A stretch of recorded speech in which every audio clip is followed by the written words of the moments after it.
Hey guys, John Paulamy here. It's the day before Thanksgiving. Just wanted to wish everyone a happy Thanksgiving. I was doing a little bit of research and thought I would update some things around the oil market, especially with the price action we've seen in oil recently.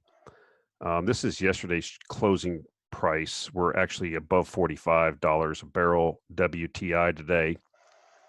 And as you can see, we've been in kind of a sideways trading range, if you will, on WTI since about mid-June.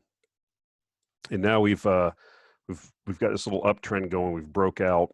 I would say we've broken out, and we've seen a real violent move higher in a lot of the oil stocks, a lot of the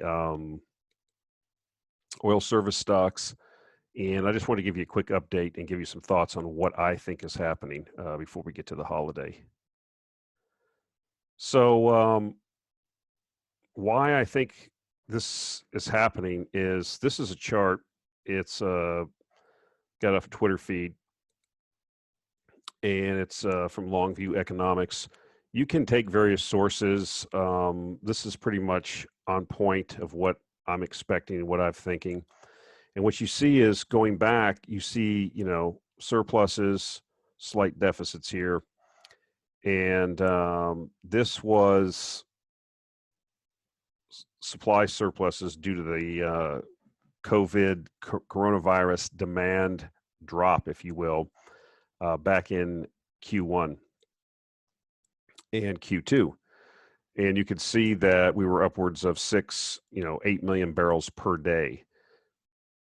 And we all remember when oil went negative. But what happened was, there was tremendous rebalancing, right? The price, low prices cure low prices, and high prices cure high prices. What does that mean? Well, when the price dropped, there's no incentive to drill, there's no incentive to produce, and we see a big drop off. Notwithstanding the laws of economics, we also had the OPEC cartel, OPEC plus Russia, has been cutting back significantly to rebalance supply. They're not in the business of giving a finite resource away for cheap money because it's convenient for everyone else.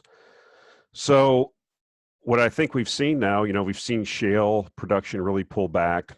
We're starting to see the effects of the lower prices that it's having on supply. Now, the counter argument would be, well, what about coronavirus? Well, what about it? Demand before coronavirus was 100 million barrels a day. It maybe dropped to a low. It didn't even drop like under 90 million barrels at the peak, as you can see, in which we've pointed out before. It actually didn't drop as much as most analysts thought. So, and for as long as people thought. That shows you how precarious the oil market actually is. So what we're showing you here is this is the current quarter, Q3, and we're drawing down, 2.5 million barrels per day. And the forecast is to see continued draws going into 2021. Now, the markets are forward-looking. They don't look backwards. They look forwards. And so if the sentiment, if the view, if the information flow is indicating that we are going to have a period, a significant period, it looks like, of continued supply deficits, of continued draws of inventory, that is counter to the current narrative. And that's why I believe you're seeing oil prices move higher in anticipation of this. How high will they move? I don't know. Will shale turn back on? I don't know. What I do know is that the OPEC countries, a lot of people like to poo-poo them, but they are really, this whole deal with the shale really affected them. And their market share decreased, the price for their product decreased. I think they have set themselves up here now for a decent run if they can get the oil price.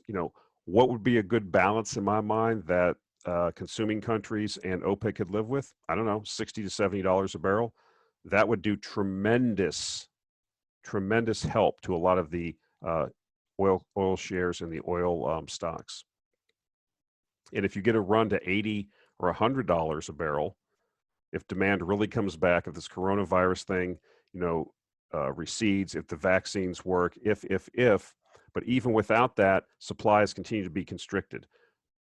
Investment is not happening. The shale red queen is slowing down. So I wanted to point that out. This is a forecast, of course. This is Q3, which we're in Q4 now, but it's all speculation, right? That this is going to continue. I suggest it will. So maybe that's wishful thinking. Maybe I'm talking my own book. You can determine that for yourself. But I think the case is a solid one. So here we have oil breaking out. It's not like some super big move. This chart is kind of hard to show, but we've had a decent recovery, from the low of $6.50 intraday on this daily. We're at 44. We're over at 45 today. Markets, oil's up today. But what I think you're seeing now is you're seeing this. It consolidated. It didn't break down. People kept talking about it was going to break down. We're going to go into a second recession. Blah blah blah. Oil's going to collapse, but it slowly healed itself. This was tremendous technical damage that took a tremendous amount of time to fix. And now I think that the supply-demand fundamentals are exerting themselves. So what are we seeing? Well, this is the XLE, which is the ETF for oil stocks. And this thing's been running like a scalded cat from a low of, about $27 at the end of November or the beginning of November, and we're, up around $40. So we've got about a 50% move just right here. Now this has been a big move. This thing needs to consolidate. There's a lot of gaps here. When this thing moved, it left some gaps. You've cleared the 200-day moving average. I would suggest that we probably pull back to at least a 200-day. But what we want to see is this 200-day start to flatten and then slowly start moving higher. And we'd like to see this 50 cross the 200-day. And that has happened in several of the oil stocks that I have, which would indicate to us positive momentum. Now, I'm not a technical analyst. This is just basic technical analysis confirming already my fundamental view. So I think this is what you want to see, though, right? This is the move you would see as you see a rotation into this, with oil stocks being the lowest percentage of market cap of the S&P in history. Any kind of whiff that the oil price is going higher and money's and capital is going to flow in here. And this is a rinky-dink move for what I think is going to happen. Same thing, oil service stocks. You had a low here around 87 at the end of October. This thing's basically doubled. And that's what you're going to see. You're going to have more leverage in the oil service stocks. So you've almost got a double in a month. That definitely needs to pull back. It needs to rest, needs to consolidate. But I would suggest that the oil price continues to inch higher and claw higher, and I think that's what it's going to do. I think it's going to climb that wall of worry. I don't see anybody announcing I don't see any big announcements out of the shale patch that they're going to resume all this drilling. I don't see the rig counts having these massive additions week to week. So I would suggest that the supply is going to continue to constrict. This is something I learned from Jim Rogers. Even in a recession, even in a situation where demand is going down or there's issues with demand, as long as supply is dropping faster, the price will go up. Don't forget that. And we've talked about this before.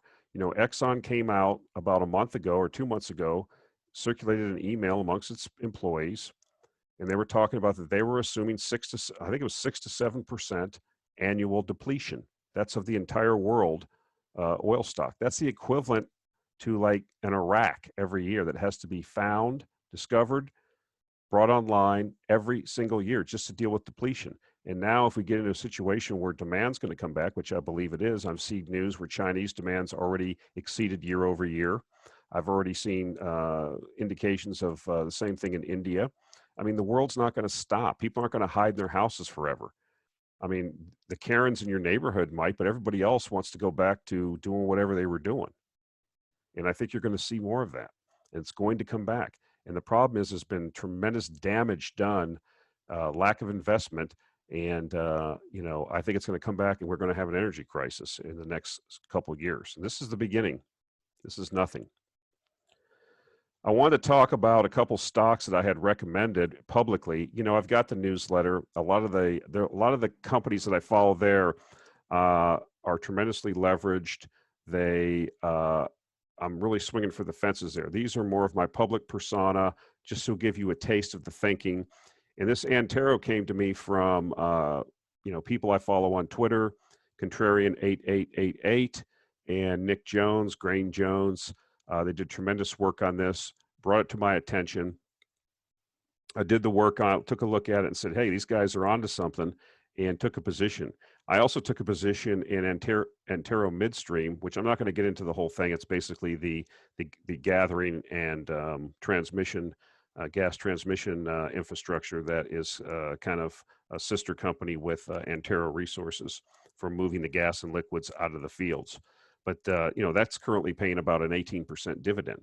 And the suggestion was that with low gas prices, this company had a lot of debt, and there was a supposition or a view that it was going to go bankrupt. It wouldn't be able to deal with its debt. It was able to do that. They have a very good management, and they've got some breaks. In addition to the natural gas that they have hedged, I think it's at $2.71 a thousand cubic feet, or around $2.70 a thousand cubic feet. Gas has really moved this year. Why? It's the same thing. There's been no drilling. This is a depleting asset. People aren't drilling for gas, okay, at the same rate that we were before, because people weren't making money doing it. And so what we've seen is, I talked about this company. You can go back and look at the videos in the past. I went and looked it up.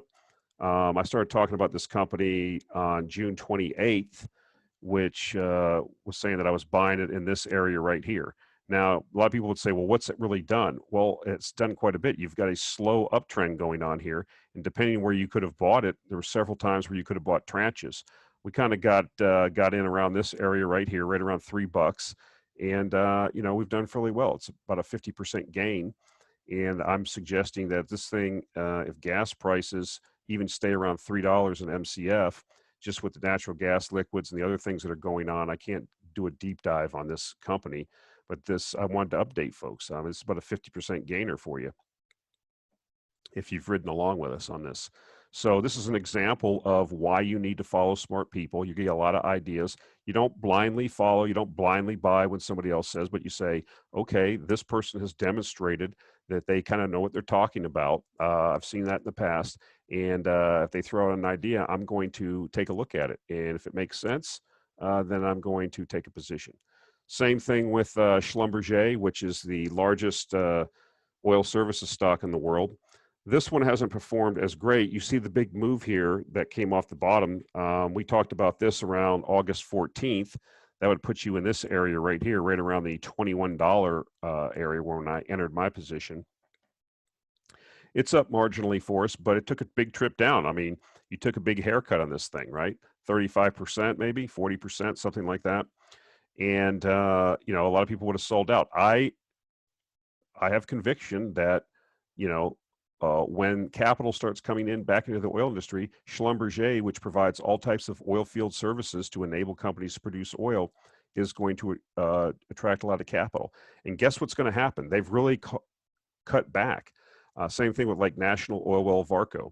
These companies have really downsized. They've really cut back.